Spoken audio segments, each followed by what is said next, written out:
Graça e paz, família linda, pescadores de almas. Bom, queridos, como eu já falei anteriormente, nós vamos agora inaugurar aqui um momento também diferenciado que chama-se Texto Sem Contexto é Pretexto para a Heresia. E vamos aqui refutar, alguns líderes de algumas igrejas que colocam textos assim a esmos e não falam na verdade a profundidade, a seriedade de cada versículo. E com isso transforma o evangelho em algo fácil, mas não é bem assim. O evangelho ele tem que ser visto de uma forma onde o homem tem que obedecer e não Deus obedecer ao homem, tá bom? E vamos lá então, vamos inaugurar aqui em João capítulo 15, versículo 7, já diz algo muito interessante. Olha o que diz aqui o próprio Jesus: se vocês permanecerem em mim e as minhas palavras permanecerem em vocês, olha só, pedirão o que quiserem e lhes será concedido.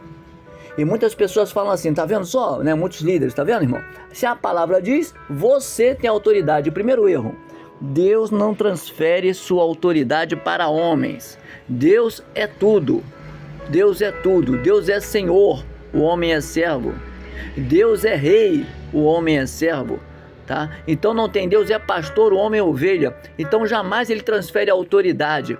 Dons espirituais e ministeriais não supre a autoridade de Deus. E quando a gente pega esse texto, não se aprofunda no contexto, nós praticamos o que chamamos realmente de uma heresia mediante a palavra de Deus. Então vamos repetir aqui. Jesus falando, se vocês permanecerem em mim e as minhas palavras permanecerem em vocês, pedirão o que quiserem e lhes será concedido. Então vamos explicar um pouco esse texto.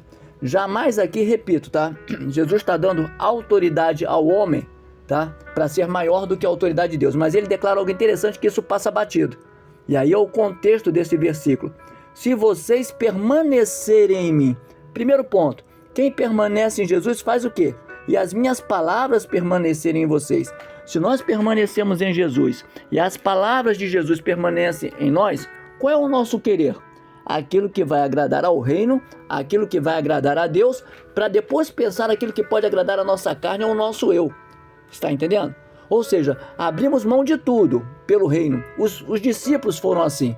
Jesus se despojou do seu trono. E por que comigo e com você tem que ser diferente? Então isso aí eles não falam. Eles só falam aquele texto que diz, aquela parte que diz assim, pedirão o que quiserem e lhes será concedido. Então em vez da pessoa pedir de se ver livre de um pecado, ela pede um carro.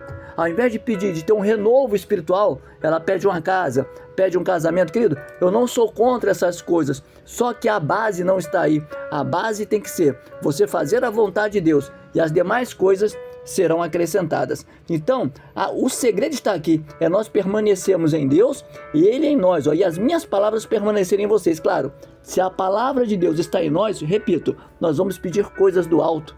Nós vamos pedir transformação de vida.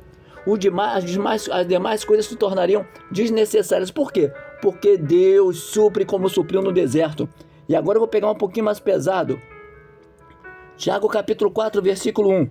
Olha o que ele diz aqui, De onde vêm as guerras e contendas que há entre vocês?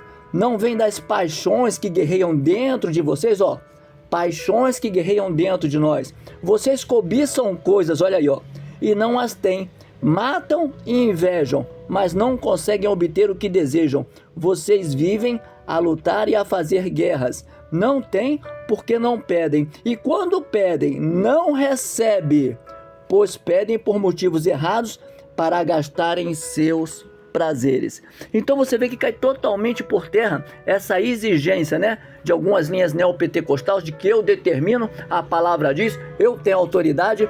Querido, quem pensou que tinha autoridade maior do que Deus foi o próprio Lúcifer, e automaticamente ele foi banido do céu, tá? Que nós possamos entender essa palavra. Se nós estamos em Jesus, Ele está em nós, nós sabemos qual é o foco principal, nós sabemos que nós temos necessidade de pedir, nós sabemos que nós temos que mudar, porque muitas vezes queremos pedir, mas não queremos mudar, queremos receber, mas não queremos dar. Então que essa palavra, nessa primeira fase aí, tá?